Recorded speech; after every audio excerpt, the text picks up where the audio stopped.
Dios les bendiga. Bendiciones a todas aquellas personas que nos están escuchando a través de este medio. Es para mí un placer el poder compartir con ustedes un tiempo de meditación en la palabra del Señor y en un día como hoy. Hoy es un día particular para todo creyente porque recordamos un domingo que fue distinto a todos los domingos hace 2000 años atrás, que fue el día en que nuestro Señor Jesucristo resucitó, el día en que la tumba quedó vacía. Y si Cristo resucitó, entonces es verdad lo que todo aquello que Él nos ha prometido. Si Cristo venció la muerte, entonces, ¿qué puede detenerlo? Entonces, hoy es un día donde tenemos gozo, donde tenemos alegría y donde nuestra fe es fortalecida. Y el hecho de la resurrección obviamente es un hecho central en las Escrituras. Si nosotros pensamos en los 4 evangelios y en los capítulos que están allí contenidos, hay 89 capítulos. 89 capítulos. Y el 34% de todo lo que está escrito ahí tiene que ver con esta semana de resurrección de nuestro Señor Jesucristo. Mateo escribe 8 capítulos de la resurrección de nuestro Señor Jesucristo, Lucas y Marcos 6 capítulos cada uno y Juan 9 capítulos que hablan acerca de esta semana, la semana de la resurrección. Por lo tanto, el hecho de la muerte y resurrección de nuestro Señor Jesucristo es central en nuestra fe y es aquello que nos distingue de otras creencias. Los creyentes, los cristianos, somos los únicos que podemos decir que nuestro Dios vive, ya no está en una tumba, la tumba está vacía, y eso hace la diferencia con cualquier otra creencia. Y uno de los relatos más conocidos acerca de la resurrección se encuentra en Lucas, en el capítulo 24. Este es un hecho que ocurre con 2 discípulos anónimos, desconocidos, por decirlo de alguna manera, que se encuentran con el Cristo resucitado. Ellos van de camino a Emaús y vemos en el texto que ellos no están alegres. Hay tristeza en sus palabras, hay tristeza en su rostro, hay una sensación de fracaso, de decepción por lo que ha ocurrido en esa oportunidad, lo que había ocurrido allí en Jerusalén. Y le invito a que me acompañe a abrir su Biblia en Lucas, en el capítulo 24, en el versículo 13, donde comienza a relatar esta historia y dice Lucas: he aquí, 2 de ellos iban el mismo día a una aldea llamada Emaús, que estaba a 70 estadios de Jerusalén. Ahora comienza aquí diciendo que es el mismo día, y este mismo día nos remite al versículo 1 del capítulo 24, donde nos dice que fue el momento donde las mujeres fueron a ver la tumba y se encontraron allí con 2 hombres con vestiduras resplandecientes. Ellas tuvieron temor, bajaron su rostro, pero aquellos 2 hombres le recordaron que era necesario que nuestro Señor Jesucristo sea crucificado y que al tercer día resucitaría. Ellas recordaron las palabras que el Señor había dicho en Galilea, así que corrieron y fueron a ver a los discípulos, a los 11 y a otros discípulos que se encontraban en aquel lugar, y le contaron lo que había acontecido. Allí Pedro y otro discípulo salieron corriendo a la tumba del Señor, pero aparentemente estos discípulos que se encontraban allí, ellos ese día, que estamos hablando entonces del día domingo, el día que el Señor había resucitado, ellos salen de Jerusalén y comienzan este camino hacia una pequeña aldea llamada Emaús, y ellos van hablando de aquellas cosas que están sucediendo. Y el pasaje no nos dice quiénes son estos discípulos. Obviamente no son parte de los 11 discípulos más conocidos, no sabemos quiénes exactamente eran, pero el versículo 18 nos dice que uno de ellos se llamaba Cleofas. Pero si nosotros buscamos luego en las Escrituras alguna otra referencia sobre hechos o circunstancias de este discípulo, no encontramos ninguna. Ahora sí sabemos que no son parte obviamente de los 12, porque en los 12 no había ningún discípulo que llevara ese nombre. Así que son parte de los discípulos, y son parte de los discípulos que se quedaron hasta la crucifixión del Señor en Jerusalén. Y ellos estaban allí cuando las mujeres vinieron y dieron las noticias, y ellos escuchan el reporte de las mujeres acerca de lo que había ocurrido, pero dice en el versículo 11 del capítulo 24, mas a ellos les pareció o les parecía una locura las palabras de ellas y no las creían. Nadie creyó lo que las mujeres vinieron a contar, así que ellos salen de Jerusalén porque pensaron que ya no había nada que hacer allí. Ya no había nada que esperar. Todo había terminado. El Señor había muerto, había sido crucificado, había sido sepultado y había llegado el domingo. Habían terminado las fiestas de las Pascuas y no había ocurrido nada. Así que ellos comienzan su viaje hacia la ciudad de Emaús caminando con tristeza, yendo hacia ese lugar a como unos 11 kilómetros de Jerusalén, que representaba una caminata como de 2 horas y media, quizás 3, y van allí por el camino, y el versículo 14 nos dice que iban hablando entre sí de todas estas cosas que habían acontecido, todas aquellas cosas. En verdad habían pasado muchas cosas esa semana. El Señor había hecho su entrada triunfal a Jerusalén, donde las multitudes gritaban, bendito aquel que viene en el nombre del Señor. El día lunes el Señor hace una visita al templo y purifica el templo. ¿Recuerdan aquel evento de los que estaban cambiando, estaban negociando en el templo, y el Señor le dice, habéis hecho de la casa de mi padre una cueva de ladrones? Y allí conocemos lo que se llama como la purificación del templo. El día martes y el día miércoles el Señor también se encuentra allí en el templo, esta vez enseñando y confrontando con los fariseos y con las autoridades allí del templo. El día jueves por la noche el Señor es entregado por Judas. El día viernes se encuentra en la cruz, muere el día viernes. El día sábado es resucitado y ha llegado el día domingo. Y estos discípulos salen de Jerusalén diciendo, bueno, no ha ocurrido nada, no ha pasado nada. Y el versículo 15 dice, sucedió que mientras hablaban y discutían entre sí, Jesús mismo se acercó y caminaba con ellos. Ellos iban hablando, iban discutiendo. La expresión parece ser que era intensa la charla que estaban teniendo. Había intensidad en su conversación, quizás diciendo, ¿cómo puede ser? ¿Cómo va a ser? ¿Cómo puede ser que esto haya ocurrido de esta manera? Y mientras que ellos iban discutiendo, el Señor se les acerca y camina con ellos. Es curioso y también impensado, ¿no? Porque el Señor se acerca y habla con ellos, dos personas que son anónimas, que no tienen ninguna importancia en los relatos bíblicos.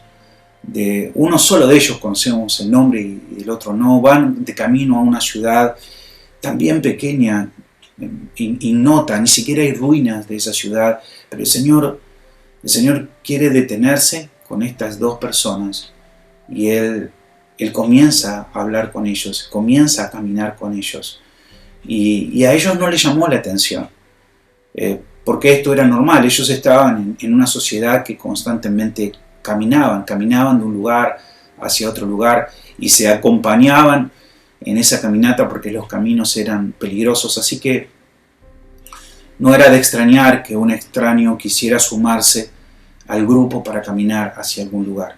Pero dice el versículo 16, dice, mas los ojos de ellos estaban velados para que no le conociesen.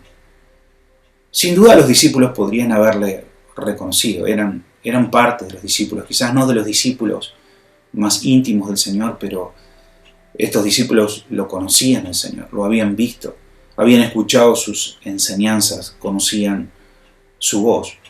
Y no es que no pudieron reconocerlo precisamente porque no lo conocían, sí podían haberlo reconocido. Pero el texto dice expresamente que sus ojos estaban velados. Y esto habla de un propósito de Dios en esta circunstancia.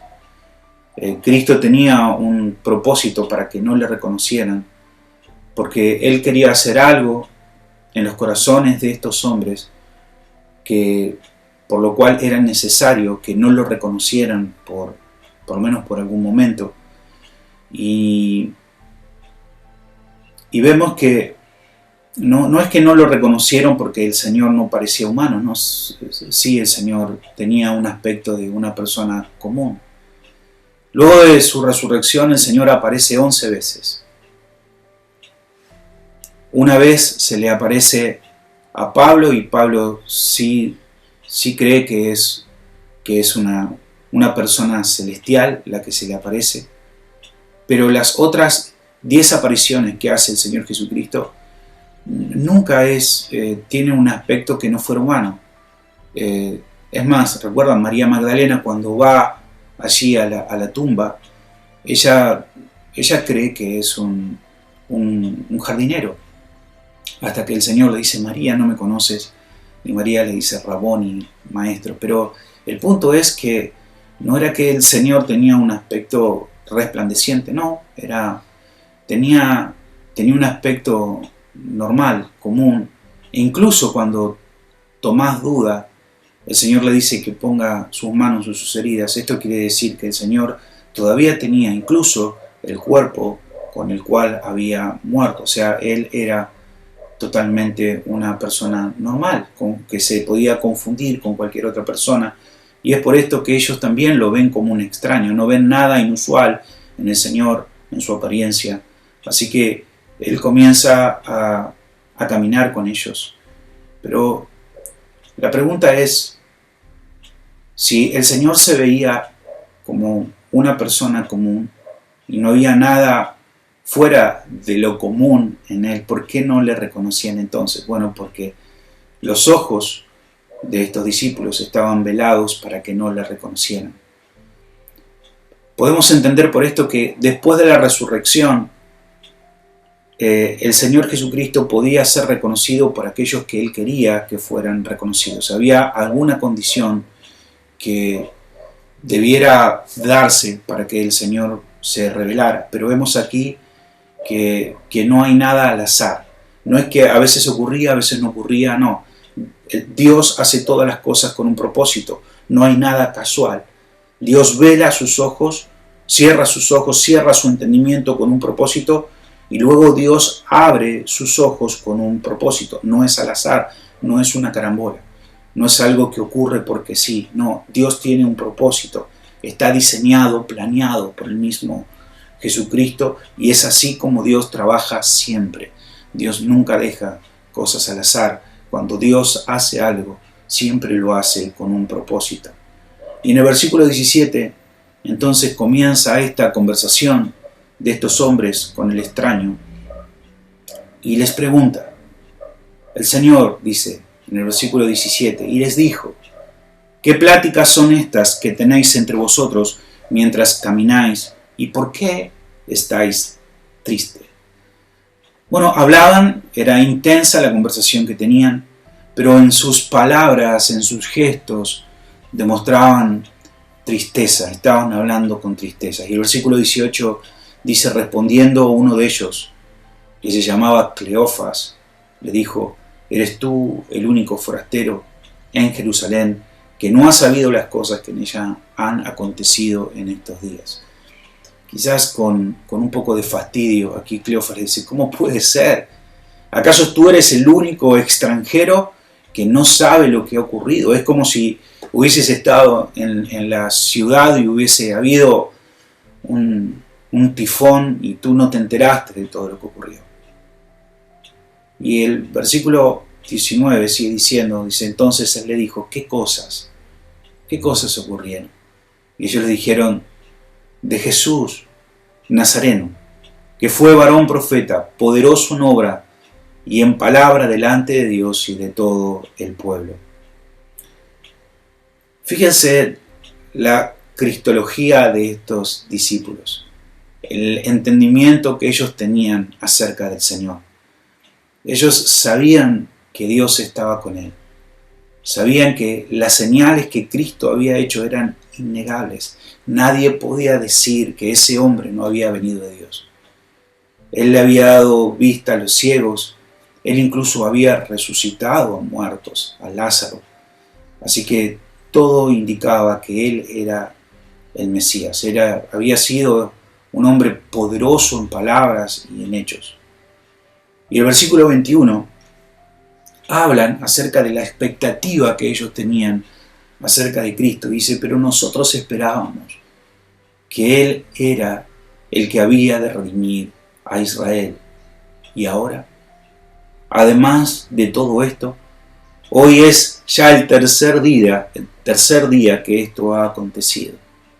Era tan grande el ministerio del Señor. Ellos reconocían sus señales. Ellos dicen, nosotros estábamos seguros que Él era el Mesías, esperábamos que Él era y fuera el Mesías que iba a redimir a Israel. Pero fíjense en que ahora ellos están hablando en tiempo pasado. Nosotros esperábamos, ya no esperamos más, porque lo mataron. El viernes fue crucificado, el sábado fue sepultado y hoy es domingo y nada ha acontecido. Pero la pregunta es, ¿cómo que no pasó nada? Sí que pasó. Si ellos estaban allí cuando las mujeres vinieron del templo y reportaron lo que había ocurrido. Dijeron, el Señor no está en la tumba y tenemos novedades, Él ha resucitado. Pero ellos no creyeron, como muchas veces nos ocurre a nosotros, que no creemos cuando las cosas no salen como nosotros pensamos que deben salir. Y a veces nos cerramos porque no nos cuadran las cosas, porque no las entendemos. O porque decimos, bueno, yo pienso tal cosa o yo pienso tal otra.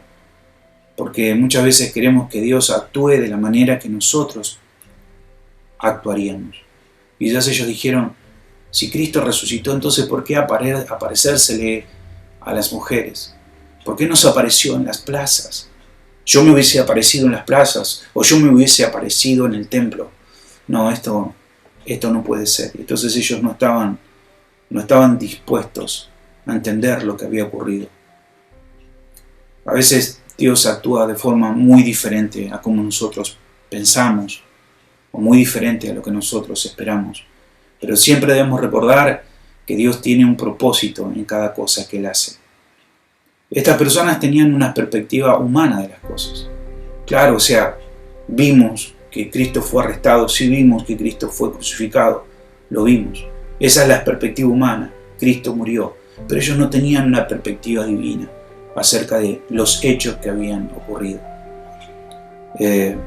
Y mi hermano, nosotros siempre debemos desear en cada circunstancia, en cada cosa que nosotros experimentamos, tener siempre una perspectiva divina de lo que está ocurriendo.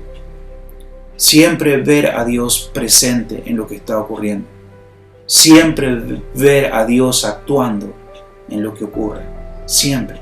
Y siempre recordar que Dios trabaja de diferentes maneras y los caminos de Dios, los pensamientos de Dios, siempre son más altos que los nuestros. Dios generalmente actúa de una forma distinta a la que nosotros esperamos. Claro, y ellos con una impresión humana de lo que estaba ocurriendo, de lo que estaba pasando, ellos habían caído en tristeza, habían caído en desánimo, en desaliento, porque ellos habían puesto su esperanza en lo humano, en la circunstancia humana, y lo humano no había cumplido las expectativas que ellos tenían. Por eso es que el Señor se acerca a hablar con ellos, para que esto obviamente no quede así. Y Jesucristo comienza a hablar. Y después que le hace hablar a ellos, contar, para que ellos puedan verbalizar, ¿sí?, sus tristezas, sus frustraciones, porque obviamente el Señor sabía. O sea, el Señor no le pregunta de qué están hablando porque no sabía de qué estaban hablando. El Señor sabía de qué estaba hablando, pero era necesario que ellos pudieran abrir sus corazones, contar, es como si fuese una sesión de consejería allí con el Señor, que pudieran hablar de su tragedia, de sus limitaciones en cuanto a su comprensión de lo que estaba ocurriendo, porque el Señor quiere llevarlo obviamente a ese punto para poder encender sus corazones con la verdad de Dios. Y en el versículo 25 dice: entonces Él les dijo: oh insensatos y tardos de corazón para no creer lo que los profetas han dicho. ¿No era necesario que el Cristo padeciera estas cosas y que entrara en su gloria? Y comenzando desde Moisés y siguiendo por todos los profetas, les declaraba en todas las Escrituras lo que de Él decía. Qué paciencia el Señor, ¿no? De acercarse, qué amoroso el Señor, de escucharlos. El Señor sabía que ellos estaban luchando con su incredulidad, con la tristeza, con el desánimo. Y aquí llega el punto donde el Señor los confronta. No es una confrontación hostil, dura, sino más bien amorosa. Él les dice: oh insensatos, pero quizás la traducción, el sentido, el mejor sentido para esta palabra sería como despistados. Ustedes son unos despistados. Y luego le dice tardos de corazón. Y este tardo de corazón es más profundo, porque el ser tardos de corazón era lo que les había llevado a ser insensatos, en no haber comprendido lo que estaba ocurriendo. Ellos no están entendiendo porque son lentos para entender, son tardos para comprender lo que estaba ocurriendo. O sea, ellos decían: bueno, nosotros no nos cuadra, y decimos: no sé, no lo entendemos, no creo, a mí no me parece que esto debiera ser de esta manera. Pero si ellos se predispusieran a entender, muchas veces esto vemos, somos así. No queremos entender las cosas y decimos: no, yo no creo que las cosas sean así. Pero si nos predisponemos a entender, si predisponemos nuestra mente para poder comprender, entonces entendemos. A veces somos necios y tardos de corazón, como estos discípulos. Ellos no estaban dispuestos a entender que el Mesías también tenía que sufrir. Y quizás en sus mentes orgullosas y arrogantes, ellos no podían creer ni aceptar que su Mesías tenía que sufrir. ¿Cómo puede ser que el Mesías, el Rey de Reyes y Señor de Señores, tuviera que pasar por tal humillación, por derrota y por muerte? Y ellos decían: esto no puede ser. En sus mentes no cabía el sufrimiento. No era parte de su teología, no era parte de entender cómo era el Mesías. Incluso esto fue un gran problema para los judíos y lo es hasta hoy. Ellos incluso habían hasta inventado cosas raras, es decir, que había un Mesías sufriente y un Mesías victorioso, pero nunca entendieron que lo que la palabra hablaba del Mesías era algo que se conjugaba en Cristo. Él fue el Mesías sufriente y Él es el Mesías victorioso. El tema es que Él tenía que morir y ellos tenían una resistencia a pensar que Dios puede actuar por medio del dolor. Y yo creo que esto es la razón por la cual muchas personas inclinan sus oídos siempre a escuchar aquellas cosas que les gustan, que son fáciles de engañar y a veces son tardos de corazón a creer lo que las Escrituras dicen claramente, precisamente porque tienen ideas acerca de cómo es Dios, acerca de la voluntad de Dios, acerca de la soberanía de Dios, y dicen: bueno, eso no me cuadra, Y entonces abren sus oídos a personas que vienen a decirles aquellas cosas que ellos quieren escuchar. Y ahora fíjate lo maravilloso, lo que hace el Señor, y es que Él no los lleva a una experiencia emocional, a una nueva experiencia. No, el Señor los lleva a las Escrituras. Él los lleva a la verdad que no cambia. Él podría haber dicho, el Señor podría haber dicho, bueno, aquí estoy, y ellos hubiesen caído de gozo allí, ahora sí creemos, pero Él no hace eso. Él no hace eso, sino que Él los lleva a las Escrituras. Los discípulos podrían haber dicho, pero Señor, nosotros estuvimos allí, nosotros te vimos en la cruz. Incluso en la cruz tú dijiste algunas frases, hubo palabra en tu boca.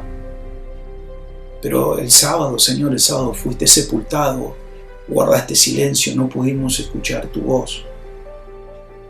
Pero el Señor le dice, ¿sabes? Mientras ustedes tengan las Escrituras en sus manos, yo siempre voy a hablar. Y esto es una enseñanza maravillosa para cada uno de nosotros. Algunas personas hablan sobre el silencio de Dios, cuando Dios hace silencio. Y es verdad que Dios hizo silencio en algunos momentos para con Israel, cuando no mandó profetas. Pero hoy nosotros, cada uno de nosotros, podemos escuchar siempre la voz del Señor. El Espíritu Santo vive en nosotros.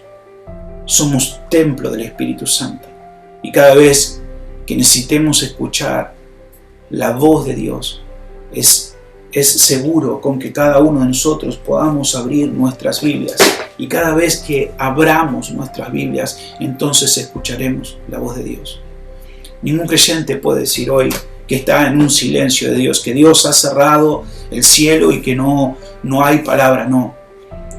Dios nos consuela. Él ha prometido estar con nosotros todos los días de nuestra vida. Y la voz de Dios está disponible para todo aquel que quiera escuchar su voz, para vos y para mí. Así que el Señor no es que lo lleva ahí a algún tipo de experiencia